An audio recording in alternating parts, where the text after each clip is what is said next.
먼저 준비한 영상 보시겠습니다.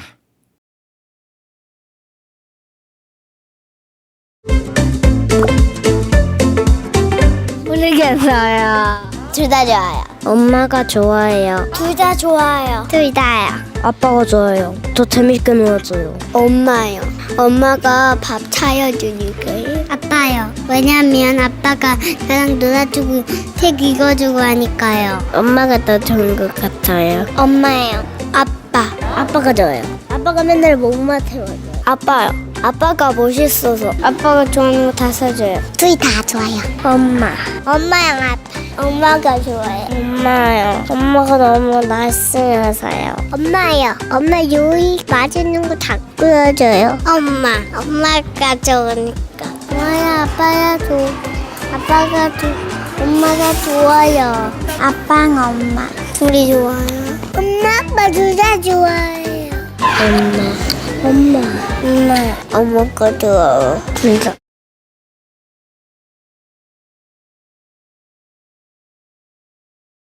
엄마가 좋아, 아빠가 좋아? 사실 이 질문은 아이들에게 참 피곤한 질문입니다. 또한 어려운 질문이에요. 이 질문을 받은 아이가 말을 못하거나 보신 대로 다 좋아요 라고 대답해도 어른들은 계속 반복해서 끝까지 아빠와 엄마 중에 한 명을 고르게 만듭니다. 아주 참 짓궂은 사람들이에요. 저도 이런 질문을 들었던 것 같아요. 예. 제가 만약 그때로 다시 돌아간다면 이렇게 대답하고 싶어요.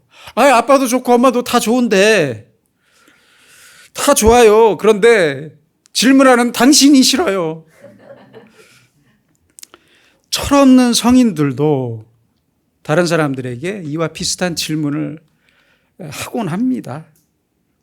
누구야? 너는 이 친구가 좋아? 저 친구가 좋아? 그렇죠? 직장에서도 그래요. 자네는 김 부장이 좋나? 이 부장이 좋나? 그렇죠?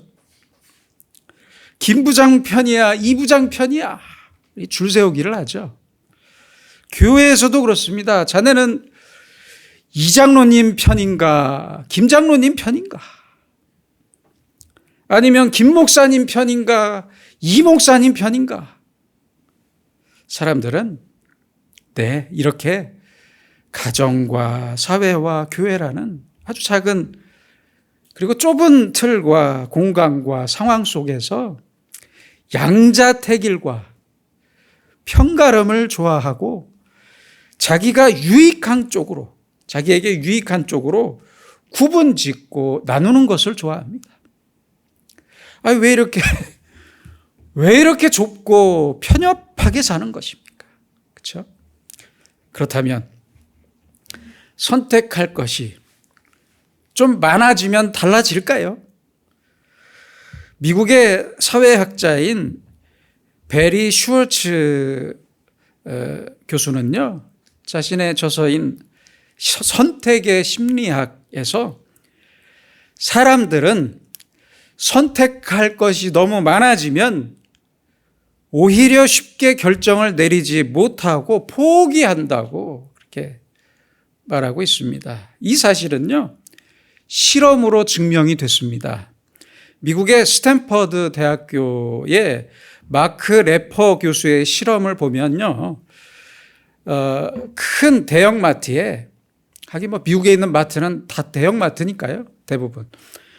큰 마트에 잼을 시식할 수 있는 2개의 부스를 설치하고 한쪽에는 6종류의 잼을 놓았고요. 다른 쪽에는 무려 24종의 잼을 쭉 진열해 놨습니다.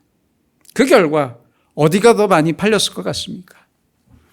6종류의 잼을 놓은 시식대에서는요, 시식한 사람 중에 30%가 구매를 했지만 24종류의 잼을 놓은 시식대에서는요, 몇 퍼센트일 것 같습니까? 겨우 3%의 고객들만 잼을 구입했다고 합니다. 어떻습니까? 인간에게는 선택이 적어도 문제이고 많아도 문제입니다. 그렇습니다.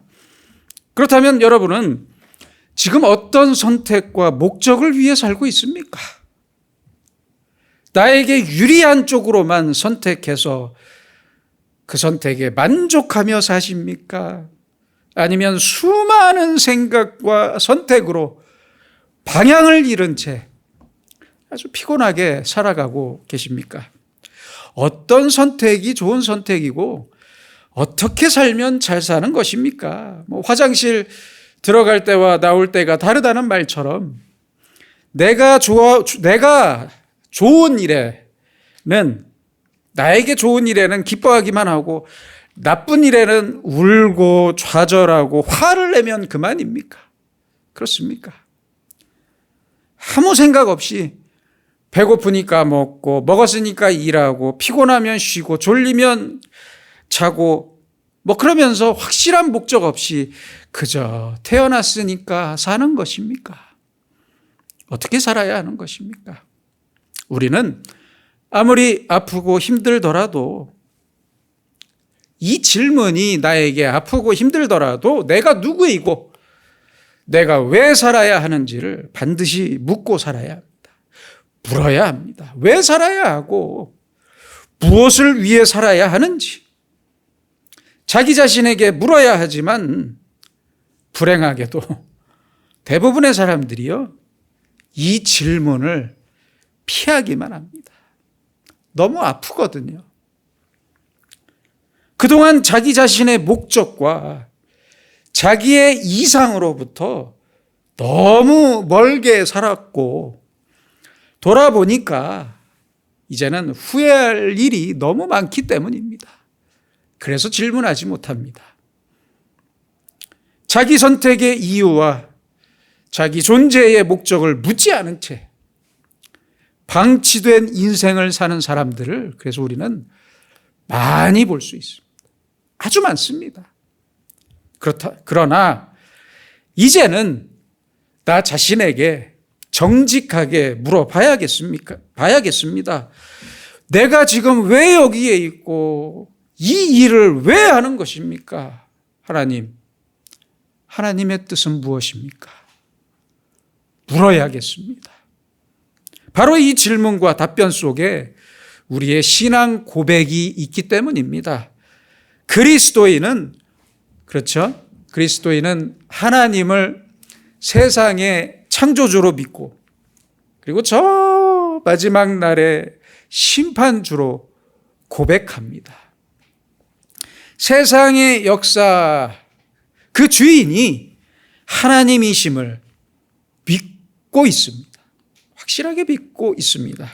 그래서 우리 그리스도인들은 하나님의 역사를 보고 나를 볼 때, 하나님의 역사를 보고 세상을 볼 때, 교회를 볼 때, 사회를 볼 때, 내 가정을 볼 때, 그리고 다시 나를 볼 때, 첫째로 하나님이 세상의 주인이심을 믿고 삽니다. 하나님께서 세상의 모든 역사를 창조하시고 주관하시고 선택하시고 이끄시고 심판하신다는 사실을 확실히 믿는 사람이 그리스도인입니다. 하나님의 뜻과 그 계획이 담긴 역사에는 아주 확실한 목표가 있고 종착점이 있음을 믿습니다. 생각해 보세요. 세상에 그 수많은 강들이 서로 다른 방향으로 흐르고 있지만 단 하나도 예외 없이 모두가 바다를 향해 달려가고 있습니다. 흐르고 있습니다. 바다를 향해 흐르고 있어요.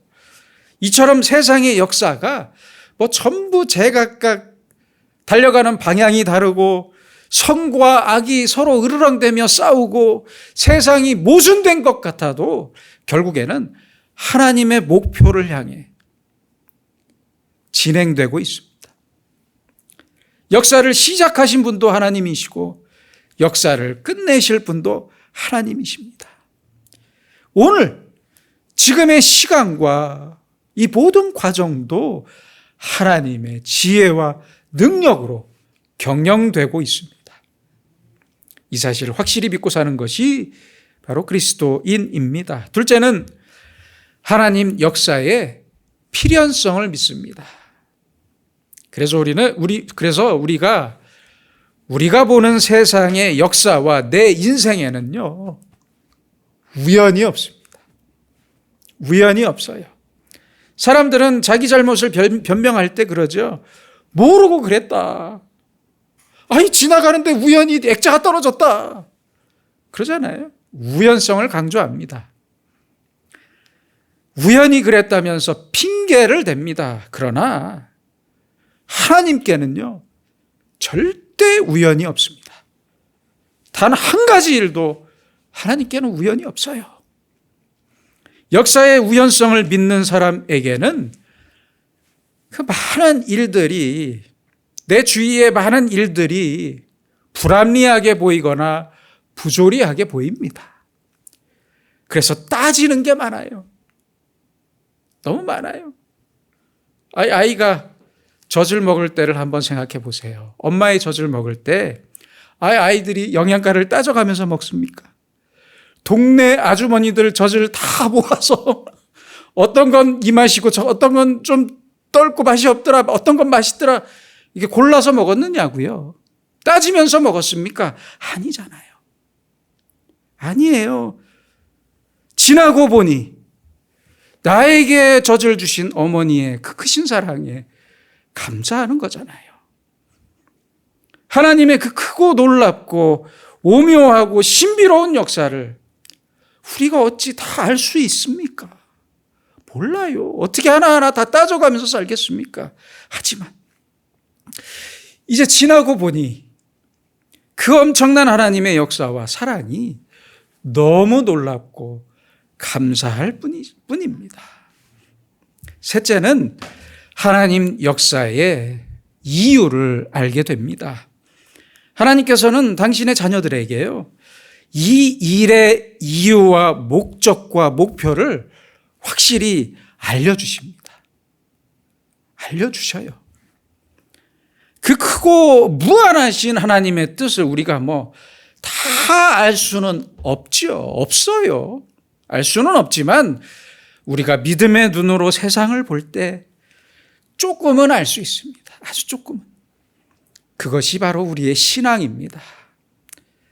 가장 결정적으로 하나님께서 알려주시는 하나님 역사의 계시는요, 바로 예수 그리스도입니다. 예수 그리스도예요. 누가 예언하는 능력을 받았네, 은사를 받았네 하면서 너는 이렇게 될 거다. 절대 그런 사람들한테 기도 부탁하거나 매달리지 마세요. 이단에 빠지기 참 좋은 일입니다. 그런 일은 아니에요. 하나님께서 우리에게 가장 결정적으로 알려주신 하나님 역사의 계시는 예수 그리스도입니다. 십자가의 사건으로 하나님의 마음과 그 깊은 사랑과 하나님의 뜻과 공의를 분명히 알 수 있습니다. 모를 수가 없어요. 알 수 있습니다. 그래서 우리는 십자가의 눈으로, 십자가를 통해서 세상을 볼 때 하나님의 그 감추어진 크신 경륜을, 하나님의 경륜을 확실히 보고 알고 믿을 수 있습니다. 그러므로 그리스도인은 먼저 하나님을 보고 세상을 봅니다. 먼저 하나님을 보고 나를 봅니다. 나의 욕망이나 나의 실패, 이런 지극히 작고 부분적인 것을 보고 하나님을 보는 것이 아니에요. 그게 아니라 세상의 주인이신 하나님과 그 역사 전체를 보고 작은 부분을 봐야 하는 것입니다. 하나님의 사랑과 하나님의 구원과 하나님의 무한하신 세계를 먼저 보고 그 후에 나를 향하신 하나님의 경륜을 깨달아야 합니다. 별 볼 일 없고 별 볼 일 없어요. 별 볼 일 없고 아주 작은 존재예요. 하지만 하나님의 그 크신 경륜 안에 분명히 포함되어 있는 나를 보면서 나의 인생도 하나님의 경륜이 있음을 알고 믿는 것이 바로 우리 그리스도인입니다. 그래서 사도 바울은 오늘 본문 25절에서 자기를 향한 하나님의 경륜을 아주 이렇게 말씀을 하고 있습니다. 내가 교회의 일꾼 된 것은 하나님이 너희를 위하여 내게 주신 직분을 따라 하나님의 말씀을 이루려 함이니라. 이 말씀에서요, 직분으로 번역된 헬라어는 오이코노미아인데요. 청직이라는 직분의 뜻도 분명히 있긴 해요. 있긴 있는데 집에 대한 관리 또는 하나님의 섭리, 경륜이라는 뜻이 더 큰 뜻입니다. 그래서 번역이 잘못됐습니다. 분명히 잘못된 번역입니다. 여러분들 전에 보시던 개역 한글, 지금은 개역 개정판을 우리가 보고 있는데요. 개역 한글판 성경에는 잘 번역이 되어 있었습니다. 내게 주신 경륜을 따라, 이렇게 경륜이라고 번역이 되어 있었는데요. 그 번역이 맞습니다. 똑같은 단어를 에베소서 3장 9절에서도 볼 수 있는데요. 하나님 속에 감추어졌던 비밀의 경륜이 어떠한 것을, 무엇인지를 드러내게 하심이라. 이렇게 잘 번역을 했습니다. 아무튼 번역이 실수될 수도 있죠. 그게 중요한 게 아니니까요. 아무튼 이 경륜의 뜻은 역사의 주인인 하나님께서 하나님의 구원과 뜻을 위해 역사를 하나님께서 직접 경영하신다 하는 뜻입니다. 그러한 의미입니다. 그래서 이 경륜이라는 단어의 주인은 하나님이십니다.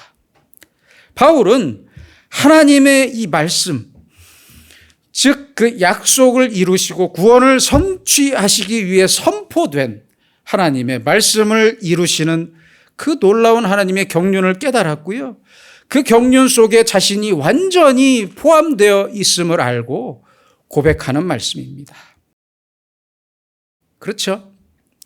바울은 다메섹으로 말을 달려서 다메섹으로 달려가는 길에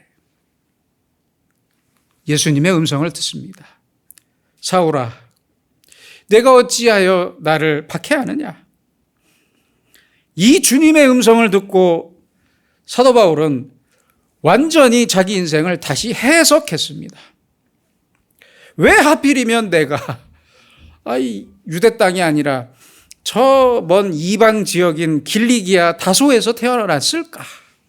부터 시작해서 정통 바리새인이고 아주 당시에 유명했던 율법학자인 가말리엘 문화에서 공부를 했을까?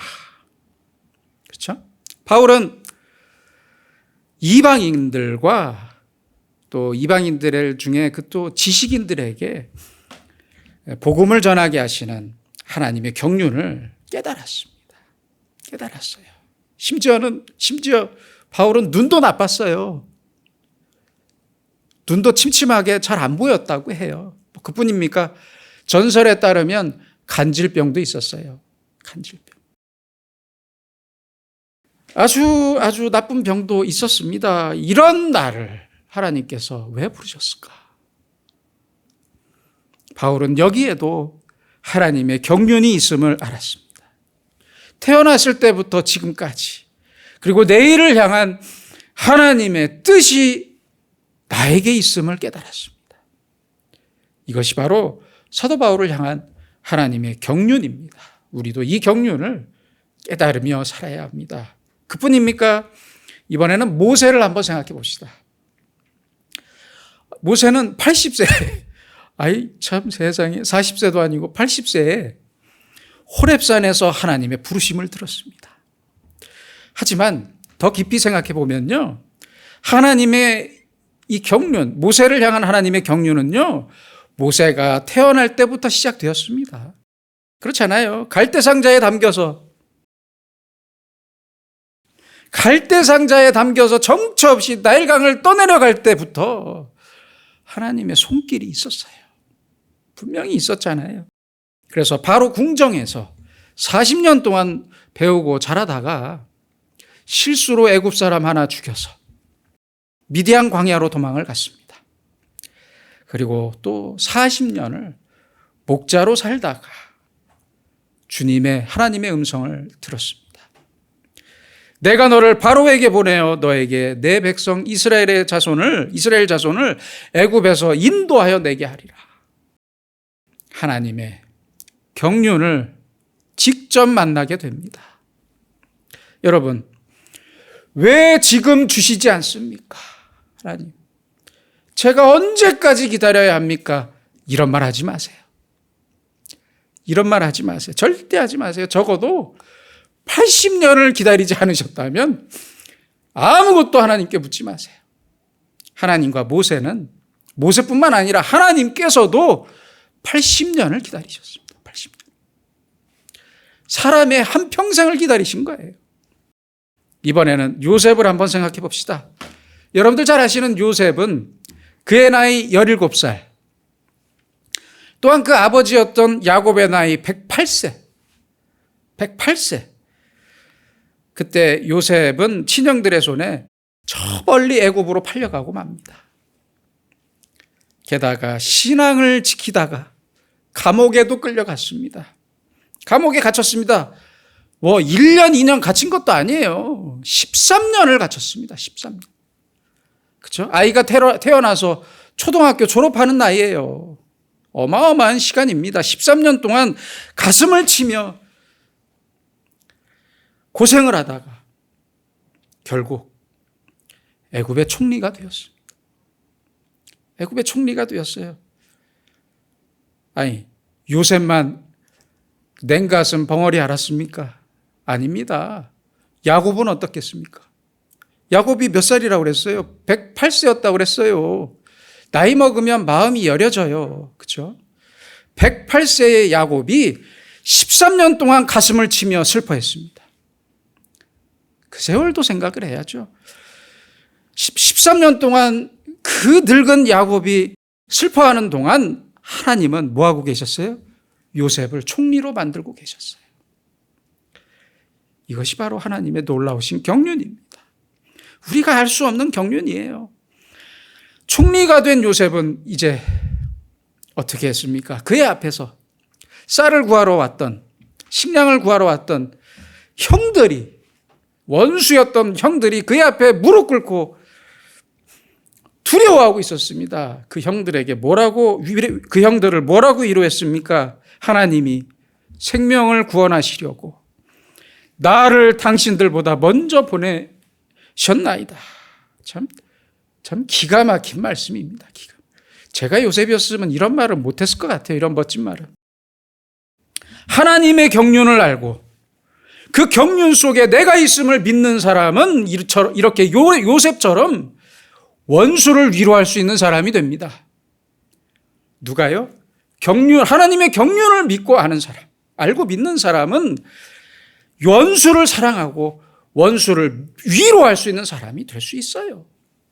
이것이 바로 하나님의 경륜을 믿고 사는 사람의 신앙입니다. 그런데 사람들은 단순히 자기의 이해득실, 자기 이익만 따지며 삽니다. 안타까워요. 적자냐 흑자냐, 내가 교회 다니고 예수 믿으면서 얻은 건 얼마고 잃은 건 얼마냐, 이걸 따지고 있어요. 또한 자기만의 기분이나 자기의 행복, 자기만의 명예와 자기만의 그 이기적인 기준에 따라서 선택하고 살면서 기뻐하거나 슬퍼하고 만족하거나 절망합니다. 그렇지 않습니까? 그런 사람 많이 봤잖아요. 어떤 사람은 다른 사람들의 눈을 신경 쓰면서 자기의 형편을 감추며 삽니다.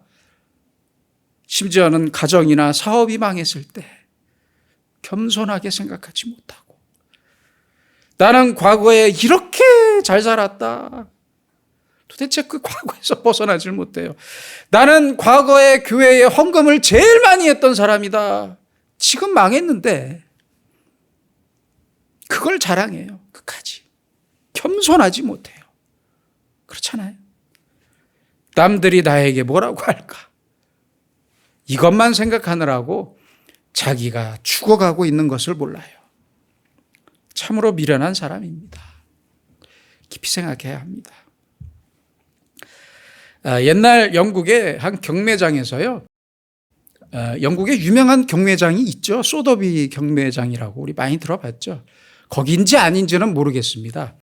근데 올해 옛날에 아주 전에 영국의 한 경매장에서 한쪽 귀퉁이가 깨진 바이올린이 경매 물건으로 나왔습니다.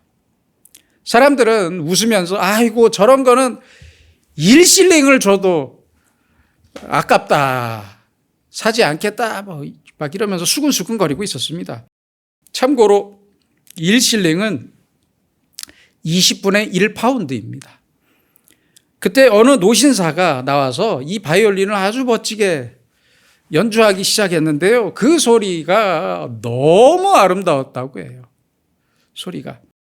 연주가 끝나고 바이올린 경매에 이제 들어갔는데요. 얼마에 팔렸을 것 같습니까? 1실링도 안 준다고 했던 사람들이 20분의 1파운드도 주기 싫다는 사람들이 많았는데요. 다였는데 100파운드에 팔렸대요. 100파운드. 지금의 가치로 환산하면 수천만 원의 값이라고 합니다. 이처럼 아무리 하찮은 사람이라도 하나님의 뜻에 따라 하나님의 손에 들려 쓰여지면 훨씬 더 높은 가치의 사람이 될 수 있는 것입니다. 그렇지 않습니까? 여러분, 우리 그리스도인의 관심은 어디에 있어야 합니까? 가장 중요하고 가장 시급한 우리의 관심은 하나님의 뜻이 지금 어떻게 이루어지고 있는지, 동시에 나를 향한 하나님의 경륜이 무엇인지 이것을 생각하는 것입니다. 세상에는 선도 있고 악도 있습니다. 없는 게 아니잖아요. 좋은 일도 있고 나쁜 일도 있어요. 분명히 있어요. 성공도 있고 실패도 있고 건강과 질병, 믿음과 배신, 우리가 생각하는 아주 모든 일이 세상에서 벌어지고 있고 어찌 보면 모순된 세상처럼 보입니다. 그러나 그 깊은 곳에는 하나님의 경륜이 있습니다. 하나님은 무엇을 왜 주시려고 하시고 우리가 받은 것과 가진 것은 무엇입니까? 이것을 생각하고 살아야 하겠다는 말씀입니다. 하나님께서는 지금 나를 어디로 인도하고 계십니까? 내가 지금 큰 실패를 당했고 내 인격은 찢기고 내 명예를 다 잃었더라도 절대 잊지 마세요. 내 인생의 판정승과 판정패는 하나님께서 결정하십니다. 내가 결정하는 것이 아닙니다. 다시 생각하세요. 내 인생의 승리, 내 신앙의 승리는 내가 돈을 많이 벌었느냐 하는 것도 아니고 내가 건강하냐 하는 것도 아니고요. 내 업적이나 명예도 아닙니다.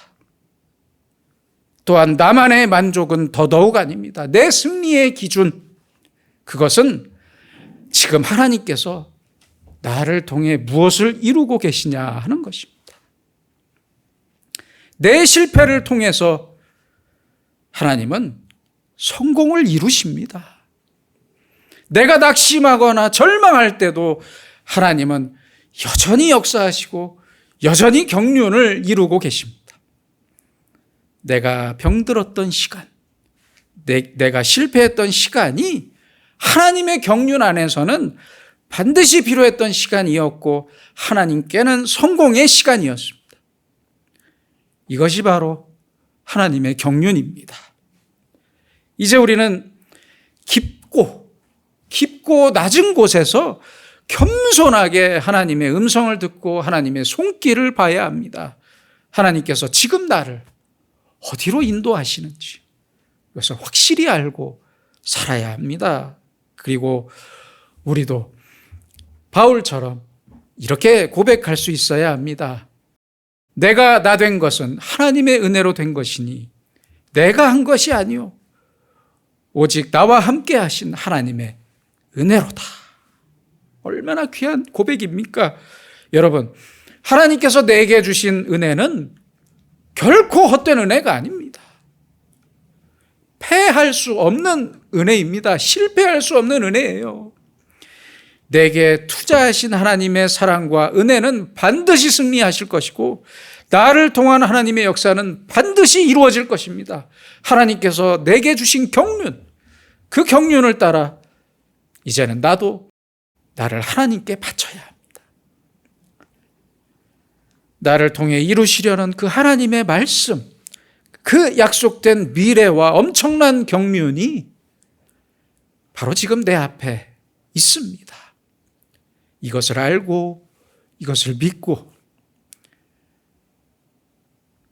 인내하면서 너무 성급하게 생각하지 마시고 같이 인내하면서 바울처럼 하나님께 힘을 다해 아낌없이 수고하고 아낌없이 드리고 하나님을 항상 신뢰하며 그렇게 살기를 소망합니다. 기도하겠습니다. 전능하신 하나님 아버지, 우리는 내가 무엇을 위해 살고 왜 살아야 하는지, 내 인생이 어디로 가고 있는지 모르며 살았습니다. 관심을 갖지 않았습니다. 건강하거나 성공할 때는 나에게 자랑할 것이 많았지만 병들거나 실패할 때는 그 이유를 몰라 낙심과 절망에만 빠져 살았던 우리를 불쌍히 여겨 주시옵소서. 이제부터는 지금까지 받은 주님의 은혜를 전부 깨달아 알게 하시고 모든 사건 속에 나를 향하신 하나님의 경륜이 있었고 오늘과 내일의 경륜도 지금 나에게 있음을 분명히 알게 하여 주시옵소서.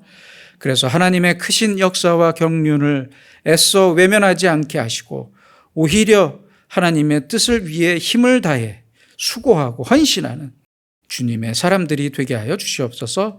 예수님의 이름으로 기도드립니다. 아멘.